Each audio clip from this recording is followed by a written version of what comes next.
வணக்கம். இது ஐபிசி தமிழின் இன்றைய பிரதான செய்திகள். முதலில் தலைப்புச் செய்திகள். கொட்டாஞ்சேனையில் துப்பாக்கிச்சூடு, அழைப்பு விடுத்த சஜித், நாமலின் பதில். தமிழரசுக்கு ஆதரவளிக்க வேண்டுமெனில் 4 சபைகளில் தவிசாளர் பதவி வேண்டும், சங்கு கூட்டணி நிபந்தனை என்று சுமந்திரன் தகவல். தமிழர் பகுதிகளில் தொடரும் முள்ளிவாய்க்கால் நினைவு கஞ்சி வழங்கும் நிகழ்வு. உள்ளூராட்சி சபைகளில் ஆட்சி அமைப்பது தொடர்பாக தமிழ் கட்சி தலைவர்கள் அடுத்தடுத்து திடீர் சந்திப்பு. மஹிந்தாவை கைது செய்ய உத்தரவு. பெரும் நட்டத்தை சந்தித்த இலங்கை மின்சார சபை. யோஷித ராஜபக்சவுக்கு எதிரான வழக்கு ஒத்திவைப்பு. வடக்கில் பறிக்கப்பட்ட உயரதிகாரிகளின் பதவிகள். பரந்த கடிதம். ஈஸ்டர் தாக்குதல் 12 சந்தேக நபர்களுக்கு நீதிமன்றம் விடுத்த உத்தரவு. தொடர்பான விரிவான செய்திகள். கொழும்பு கொட்டாஞ்சேனை பகுதியில் துப்பாக்கிச்சூடு சம்பவம் ஒன்று இடம்பெற்றுள்ளது. குறித்த துப்பாக்கிச்சூடு இன்றைய தினம் மாலை சுமித் ராமம மாவட்டத்தில் உள்ள ஒரு வீட்டில் நடந்துள்ளது. இதன்போது காயமடைந்த ஒரு ஆணும் ஒரு பெண்ணும் கொழும்பு தேசிய வைத்தியசாலையில் சிகிச்சைக்காக அனுமதிக்கப்பட்டுள்ளனர். இந்த நிலையில் கொட்டாஞ்சேனையை அண்மித்த பகுதியில் போலீசார் தீவிர சோதனை நடவடிக்கைகளை மேற்கொண்டு வருவதாக எமது செய்தியாளர் தெரிவித்துள்ளார். எதிர்க்கட்சித் தலைவரின் அழைப்பின் பேரில் நடைபெற இருக்கும் விசேட கலந்துரையாடலில் கலந்து கொள்ள இருப்பதாக நாடாளுமன்ற உறுப்பினர் நாமல் ராஜபக்ச தெரிவித்துள்ளார். உள்ளூராட்சி மன்றங்களின் தலைவர்கள் நியமனம் தொடர்பான கலந்துரையாடல் நாளைய தினம் நடைபெற உள்ளது. குறித்த கலந்துரையாடல் எதிர்க்கட்சித் தலைவர் சஜித் பிரேமதாச தலைமையில் நடைபெற உள்ளது. இலங்கை தமிழரசு கட்சி கூடுதலான உறுப்பினர்களை கொண்ட உள்ளாட்சி சபைகளில் அந்த கட்சி ஆட்சி அமைக்க ஆதரவு வழங்க தீர்மானித்துள்ள ஜனநாயக தமிழ் தேசிய கூட்டணி வலிகாமம் கிழக்கு உட்பட 4 சபைகளில் தவிசாளர் பதவியை கோரியுள்ளது. இந்த தகவலை இலங்கை தமிழரசு கட்சியின் பதில் பொதுச் செயலாளர் எம்.ஏ. சுமந்திரன் தெரிவித்துள்ளார். உள்ளூராட்சி சபைகளில் ஆட்சி அமைப்பது தொடர்பில் நாங்கள் தற்போது நடவடிக்கைகளை மேற்கொண்டு வருகின்றோம். இலங்கை தமிழரசு கட்சியின் அரசியல் குழு கூட்டத்துக்கு பிறகு ஒரு அறிவிப்பை வெளியிட்டிருக்கின்றோம். அதாவது தமிழ் கட்சிகளோடு முஸ்லிம் கட்சிகளோடு நாங்கள் பொது அளவிலேயே ஒரு இணக்கப்பாட்டை எடுத்திருக்கின்றோம். எந்தெந்த சபைகளில் எந்த கட்சிக்கு கூடுதலான ஆசனங்கள் இருக்கின்றதோ அந்த சபைகளிலே அந்த கட்சி அப்படியாக நிர்வாகத்தை அமைப்பதற்கான ஆதரவை மற்ற கட்சிகள் வழங்க வேண்டும் என்பது எங்களது கோரிக்கை. அது பெரும்பாலும் சாதகமாக மற்ற கட்சிகளால் ஏற்றுக்கொள்ளப்பட்டு வருகின்றது. 2 பிரதான முஸ்லிம் கட்சிகளுடனும் நாங்கள் இணக்கப்பாட்டுடன் இருக்கின்றோம். ஆனால் ஒவ்வொரு சபையாக பேசி சரியான தீர்மானங்களுக்கு இன்றும் வரவில்லை. ஆனால் பொதுவான ஒரு நிலைப்பாடாக இது ஏற்றுக்கொள்ளப்பட்டுள்ளது. அதேபோல ஜனநாயக தமிழ் தேசிய கூட்டணியுடன் சந்திப்புகள் நடைபெற்றுள்ளன. இன்றைக்கும் ஜனநாயக தமிழ் தேசிய கூட்டணியின் தலைவர்கள் 4 பேர் நல்லூரில் எனது வீட்டுக்கு வந்திருந்தனர். எமது கட்சியின் பதில் தலைவர் CVK சிவஞானமும் நானும் அவர்களுடன் உரையாடினோம். சித்தார்த்தன், செல்வம் அடைக்கலநாதன், சுரேஷ் பிரேமச்சந்திரன், ஜனநாயக போராளிகள் கட்சியின் தலைவர் வேந்தன் ஆகியோர் இந்த சந்திப்பில் கலந்து கொண்டிருந்தனர். யாழ்ப்பாண பல்கலைக்கழக மாணவர் ஒன்றியத்தினரால் யாழ் நகர பகுதி பாடசாலைகளுக்கு முன்பாக இன்று மதியம் முள்ளிவாய்க்கால் கஞ்சி விநியோகிக்கப்பட்டது. இதேவேளை முள்ளிவாய்க்கால் நினைவு வாரத்தை முன்னிட்டு மூதூர் மணச்சேனை பகுதியில் இன்றைய தினம் வெள்ளிக்கிழமை மாலை முள்ளிவாய்க்கால் நினைவு கஞ்சி பரிமாற்றப்பட்டதோடு நினைவஞ்சலி நிகழ்வும் இடம்பெற்றது. இதனை இலங்கை தமிழரசு கட்சியின் மூதூர் கோட்டக்கிளை ஏற்பாடு செய்திருந்தனர்.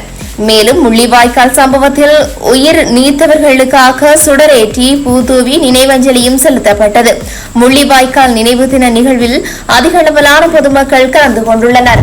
உள்ளூராட்சி சபைகளில் ஆட்சி அமைப்பது தொடர்பாக ஜனநாயக தமிழ் தேசிய கூட்டணி தலைவர்கள் இலங்கை தமிழரசு கட்சி மற்றும் அகில இலங்கை தமிழ் காங்கிரஸ் கட்சி தலைவர்களுடன் இன்றைய தினம் தனித்தனியாக சந்திப்பில் ஈடுபட்டனர். கந்தரோடையில் சித்தார்த்தனின் இல்லத்தில் அகில இலங்கை தமிழ் காங்கிரசுடனான சந்திப்பும், நல்லூரில் உள்ள சுமந்திரனின் இல்லத்தில் இலங்கை தமிழரசு கட்சியுடனான சந்திப்பும் நடைபெற்றது. அகில இலங்கை தமிழ் காங்கிரஸ் சார்பில் செல்வராசா கஜேந்திரனும் நடராஜர் காண்டீவனும், இலங்கை தமிழ் அரசு கட்சி சார்பில் தலைவர் CVK சிவஞானம், பொதுச் செயலாளர் M.A. சுமந்திரனும் கலந்துரையாடலில் ஈடுபட்டனர். ஜனநாயக தமிழ் தேசிய கூட்டணி சார்பில் செல்வம் அடைக்கலநாதன், தர்மலிங்கம், சித்தார்த்தன், சுரேஷ் பிரேமச்சந்திரன், வேந்தன் ஆகியோர் குறித்த சந்திப்பில் பங்கேற்றனர். முன்னாள் அமைச்சர் மஹிந்தானந்த அலுத்கமகேவை கைது செய்யுமாறு நீதிமன்றில் பிணையாணை பிறப்பிக்கப்பட்டுள்ளதாக தகவல்கள் வெளியாகியுள்ளது. லஞ்ச ஒழிப்பு ஆணைக்குழுவால் கைது செய்யப்படுவதை தவிர்க்கும் வகையில் முன்பிணையில் செல்ல அனுமதிக்குமாறு கோரி முன்னாள் அமைச்சர் மஹிந்தானந்த அலுத்கமகே நேற்று முன்தினம் கொழும்பு நீதவான் நீதிமன்றத்தில் மனு ஒன்றை தாக்கல் செய்திருந்தார். கடந்த அரசாங்கத்தின் போது தரமற்ற கரிம உர கப்பலை நாட்டிற்கு இறக்குமதி செய்த சம்பவம் தொடர்பான விடயத்தில் கைது செய்யப்படுவதற்கு முன்னரே அவர் இவ்வாறு மனு ஒன்றை தாக்கல் செய்திருந்தார். அதன்படி இந்த கோரிக்கை தொடர்பாக எதிர்வரும் 19ஆம் தேதி நீதிமன்றத்தில் சமர்ப்பணங்களை முன்வைக்குமாறு லஞ்ச ஊழல் ஒழிப்பு ஆணைக்குழுவிற்கு கொழும்பு தலைமை நீதவான் தனுஜா லக்மாலை உத்தரவிட்டிருந்தார். இந்த வருடம் மார்ச் 31ஆம் தேதியுடன் முடிவடைந்த காலாண்டில் இலங்கை மின்சார சபை 18.47 பில்லியன் ரூபாய் நட்டத்தை பதிவு செய்துள்ளது. 2024ஆம் ஆண்டில் மார்ச் 31ஆம் தேதியுடன் முடிவடைந்த காலாண்டில் இலங்கை மின்சார சபை 84.67 பில்லியன் ரூபாவை லாபமாக ஈட்டியிருந்தது. இதனுடன் ஒப்பிடும்போது 121.8% இலங்கை மின்சார சபையின் லாபம் சரிவடைந்துள்ளது. அத்துடன் கடந்த ஆண்டு டிசம்பர் 31ஆம் தேதி வரை தொடர்ச்சியாக 5 காலாண்டுகள் மின்சார சபை லாபத்தை ஈட்டியிருந்தது. இதேவேளை கடந்த 2024ஆம் ஆண்டில் இலங்கை வரலாற்றில் ஒரு வருடத்தில் பதிவு செய்யப்பட்ட அதிகபட்ச லாபமான 144 பில்லியன் ரூபாவை மின்சார சபை பதிவு செய்திருந்தது. முன்னாள் ஜனாதிபதி மஹிந்த ராஜபக்சவின் 2ஆம் புதல்வன் யோஷித ராஜபக்சவுக்கு எதிரான வழக்கு ஒத்திவைக்கப்பட்டுள்ளது. யோஷித ராஜபக்ச மற்றும் அவரது பாட்டியான டெய்சி பொரஸ்ட் என்பவருக்கும் எதிராக பணச்செலவை சட்டத்தின் கீழ் தொடுக்கப்பட்டுள்ள வழக்கு இன்றைய தினம் கொழும்பு நீதவான் நீதிமன்றத்தில் விசாரணைக்கு எடுத்துக் கொள்ளப்பட்டது. அதன்போது யோஷித ராஜபக்ச மற்றும் டெய்சி பொரஸ்டும் நீதிமன்றத்தில் முன்னிலையாகி இருந்தனர். அவர்களை சார்பில் முன்னிலையான வழக்கறிஞர்கள் தங்கள் கட்சிக்காரருக்கு எதிராக இதே குற்றச்சாட்டின் கீழ் கொழும்பு மேல் நீதிமன்றத்தில் வழக்கு தாக்கல் செய்யப்பட்டுள்ள நிலையில் இந்த வழக்கை ரத்து செய்யுமாறு நீதிமன்றத்திடம் கோரிக்கை விடுத்திருந்தனர். எனினும் ஜூலை மாதம் 11ஆம் தேதிக்கு வழக்கை ஒத்திவைத்த நீதிமன்றம் அன்றைய தினம் யோஷித தரப்பின் வேண்டுகோள் குறித்து பரிசீலிப்பதாக உத்தரவிட்டுள்ளது. பொதுமக்களால் தொடர்ச்சியாக வழங்கப்பட்ட பல்வேறு முறைப்பாடுகளுக்கு அமைய வடக்கு மாகாணத்தில் சில திணைக்கள தலைவர்கள் மற்றும் சில பிரதேச சபை செயலாளர்களின் பதவிகள் பறிக்கப்பட்டுள்ளதாக தகவல்கள் வெளியாகியுள்ளது. வடமாகாண ஆளுநர் வேதநாயகனால் குறித்த உயர் அதிகாரிகளின் பதவிகள் பறிக்கப்பட்டுள்ளதாக தெரிவிக்கப்படுகின்றது. அதன்படி வடமாகாண வீதி அபிவிருத்தி திணைக்களத்தின் பணிப்பாளரின் பதவியுடன் நடைமுறைக்கு வரும் வகையில் திரும்ப பெறப்பட்டிருக்கின்றது. அத்துடன் 2 மாவட்டங்களின் உள்ளூராட்சி உதவி ஆணையாளர்கள், ஒரு நகரசபை செயலாளர்கள் மற்றும் 3 பிரதேச சபை செயலாளர்கள் ஆகியோரின் பதவிகள் திரும்ப பெறப்பட்டுள்ளதாக குறிப்பிடப்பட்டுள்ளது. இந்த நிலையில் அவர்கள் வேறு திணைக்களங்களுக்கு உடன் நடைமுறைக்கு வரும் வகையில் மாற்றப்பட்டுள்ளதாக சுட்டிக்காட்டப்படுகின்றது. இதேவேளை குறித்த அதிகாரிகள் சிலருக்கு எதிராக விசாரணை ஆணைக்குழுக்களும் அமைக்கப்பட்டுள்ளன என்றும் தெரிவிக்கப்பட்டிருக்கின்றது.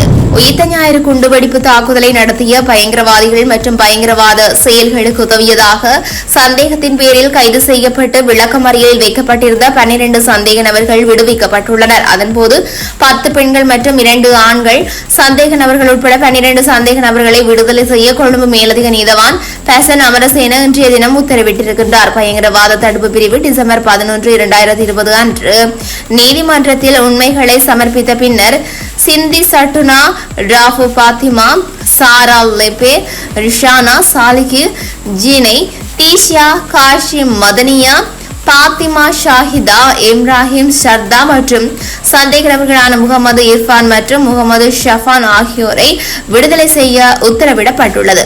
கைது செய்யப்பட்டு தடுத்து வைக்கப்பட்டு விசாரிக்கப்பட்டு பின்னை விடுவிக்கப்பட்ட பின்னர் அவர்கள் மீதான விசாரணைகளை முடித்துவிட்டதாகவும் வழக்கை சட்டமா அதிபருக்கு அனுப்பியதாகவும் பயங்கரவாத தடுப்பு பிரிவின் அதிகாரி. இத்துடன் இன்றைய பிரதான செய்திகள் நிறைவடைகின்றன.